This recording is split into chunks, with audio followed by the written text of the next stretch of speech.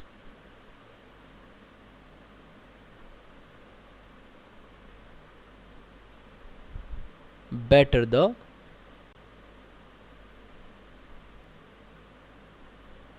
faculty. Okay, better the faculty is.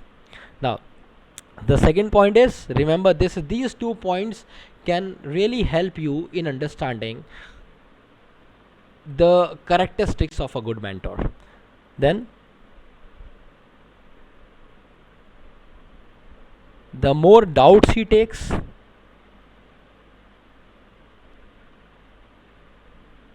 the better he is.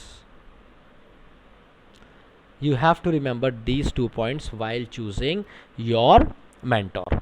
Now, what is the work of a mentor? The work of a mentor is to build your concepts. You need to build up your concepts. You need to understand the certain nuances of grammar, the root words, vocabulary, and everything should be understood by you in detailed with thorough knowledge. Okay, so the faculty will help you in concept building, and he will, as I told you earlier, he will clarify your doubts. The very first thing is, if you are going with a good faculty, you have only a few doubts. If your faculty is good, you will have only a few doubts, and all the doubts will be duly clarified by your faculty. If he is doing the same, definitely the faculty is good. Then your faculty, your mentor, the mentor you choose should be supportive. Now let me tell you another word. This word faculty is a collective noun. Now this is not the part of this video, but still I just wanted to tell you, this is a collective noun, and this cannot be used for an individual. Okay, for an individual you can use faculty member or a mentor, the word that I have used here. But it is used so frequently in our industry that even the teachers who are very good at it, they have started using faculty. Okay, and there is nothing bad about it. This is how the language has thrived. So the day is not far when we might have this word faculty used for an individual as well. Okay, so whenever I use the word faculty, you need to understand that I am talking about a mentor, and there is a slight difference between spoken English and the standard written English, so you need to understand that as well. So your faculty is going to be very supportive. That is one thing you need to understand. The faculty has to be very supportive, because supportive in what sense? In a class there are different type of students who are very good at a subject, students who are very weak at a subject, students who are not very good in understanding the things. So the mentor should be very supportive to understand the feelings of a student and to help him thrive by leaps and bounds. Now next is The most important thing I have written in the last, that is knowledgeable.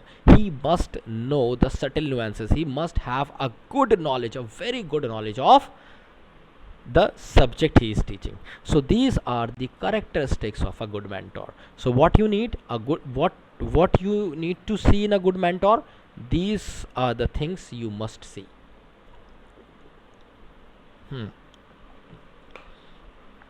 Going ahead, we'll see the characteristics and importance of a good content. So what are the characteristics and importance of a good content? Importance is again common. If you have a good content, your way to your job is very easy. It becomes rather easy.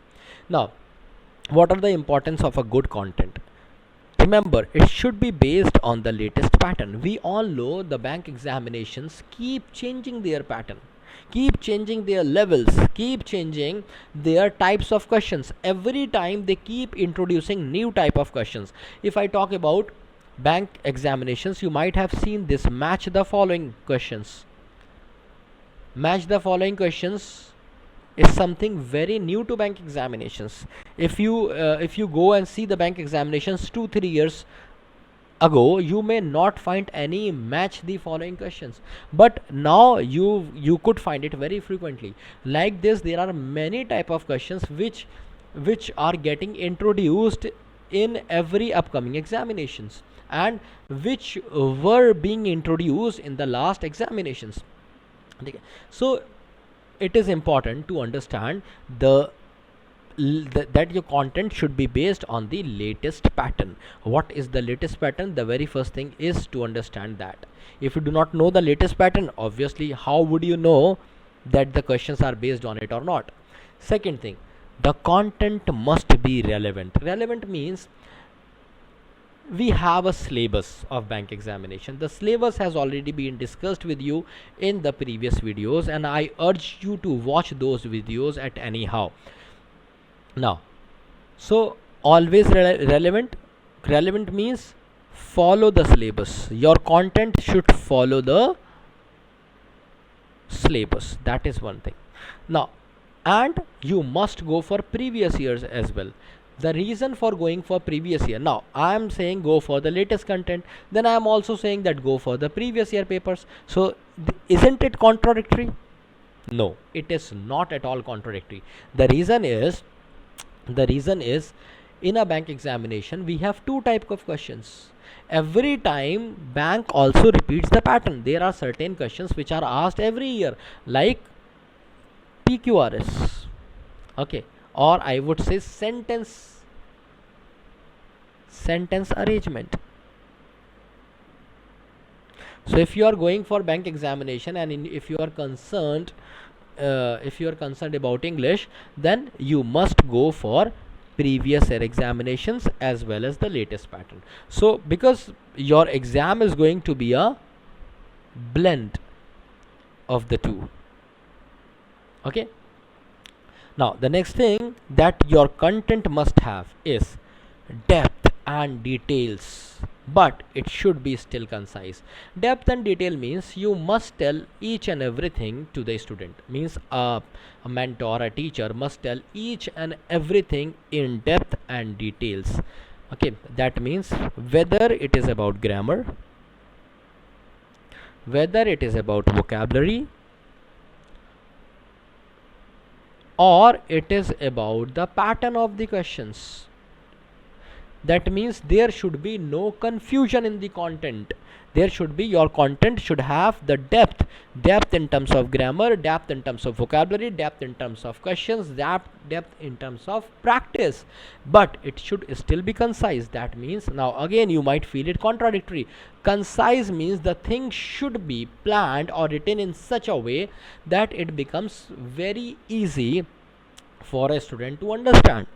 That means the content is not less, but it is written in such a way that it is interesting. Like if you see Harry Potter, it has around 6 to 7 movies in a row, but it is very interesting. It has got a lot of detail, but still it is concise, because if you read the book, it has a lot. It has a new story about Dumbledore, it has a new story about Voldemort and the other characters of the movie. So but the movie is, the movie is concise, but still it tells a lot about the characters. So I have given you the example of a movie, just to make you understand that yes, there are analogies that can make you understand the things. Now next is, your content should always be student friendly, always.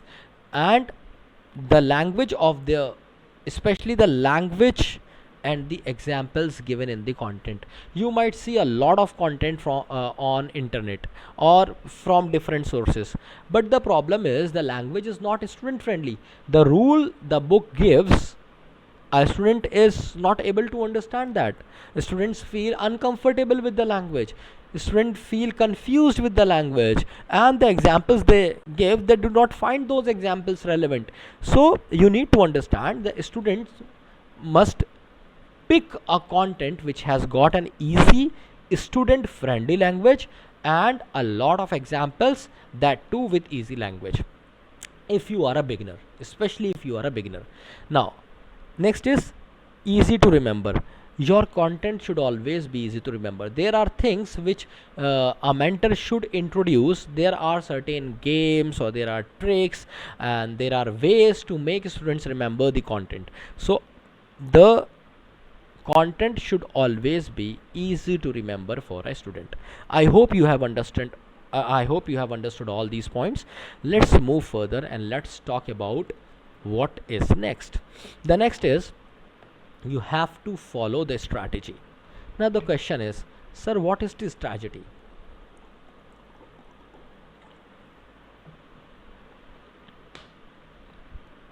The strategy is, build your concept and practice. This is the very first thing you need to do. For example, you have built your concepts for cloze test. Okay, you have understood what a cloze test is, how it looks, what are the things that you need to take care of while doing a cloze test. It doesn't mean that you have understood and you can qualify if you will be tested on cloze test. What is the next thing that you have to do? You have to practice. Ample practice is required. Ample practice must be done before going for the examination. Okay, so your content must have concept building things and appropriate number of questions to practice. Second thing, you have to go for regular reading. I told you in the last class as well that reading is very important. The whole bank examination is based on reading, so reading is very important. So, and I have told you a way to reading. That way is called conscious reading. So guys, do watch my video, the last video, previous video, in which I have told about this reading and its important and its importance in the bank examinations. So do watch this video in which there is a session about reading. So you have to read in such a way that you keep building your vocab. That means you need to observe, you need to find out the words, see it in the dictionary, build up a vocab register, write down those words in the vocab register, revise them very frequently, so that you can build up your vocabulary and your reading skills simultaneously. Now second is, now this is mock test is very important. You know what is mock test? People say mock test is the mirror of your practice or of your skills. Let's write skills. Skills is a better word. Now remember, mock test is the mirror of your skills. You need, how would you understand that you are good at something? Go and see how good others are at that thing. So what you have to do, go for a mock test, at least one mock test in a week with complete analysis. Analysis means, suppose you attempted 30 questions in a mock test. Out of those 30 questions, you got 15 correct. Okay, then you couldn't attempt 10 questions, you left them, and 5 questions were wrong. Now what you have to do, you must be happy for these 15 questions.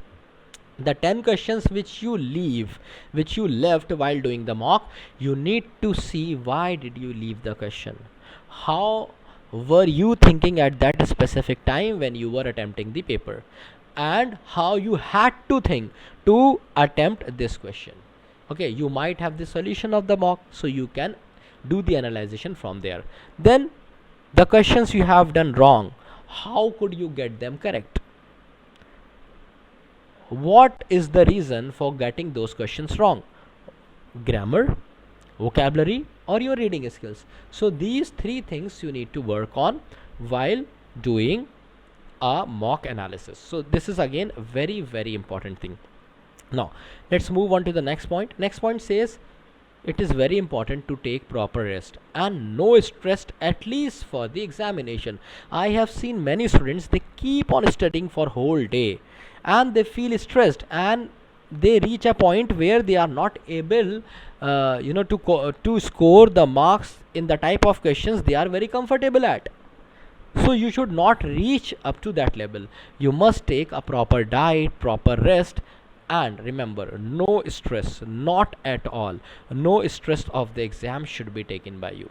Then I have written this line in bold and in capital letters. The reason behind is it is most important. Follow your schedule rigorously. Now what is the schedule? The schedule has already been shared with you in the previous videos. Go and watch that videos, follow that schedule rigorously.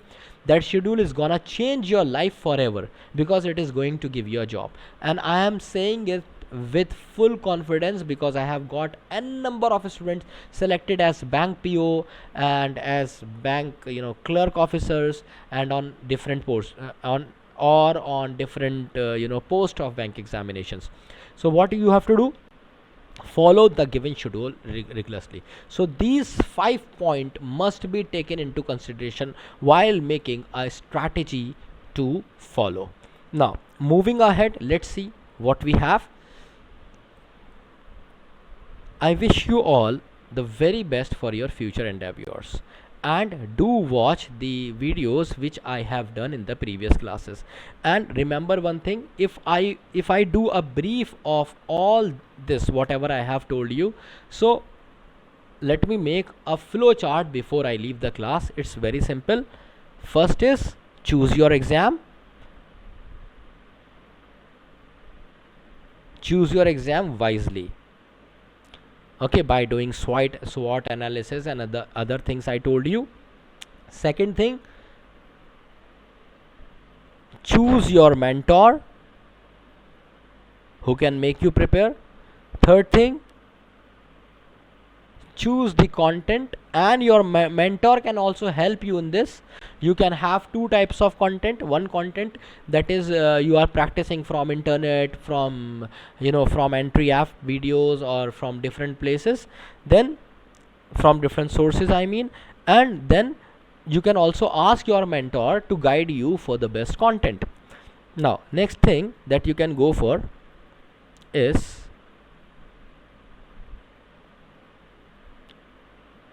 sorry, not choose the right content, the rest thing was follow the strategy, follow the plan that you have made, your study plan. Remember, your study plan, that is the most important thing if you want success in one attempt. So remember these 4 points, and the most important is this one. Most important is the fourth one, where we talk about strategy. Okay, so guys, thank you all. If you have liked this video, do share, like, and subscribe your own app. If you have any doubt, any confusions, any queries related to the sessions that I have covered today, or the sessions which I covered earlier on entry app, your questions, queries are most important to us, and they are highly welcome. Okay, thank you so much. Do write to us. See you in the next video. Love you all. Bye bye.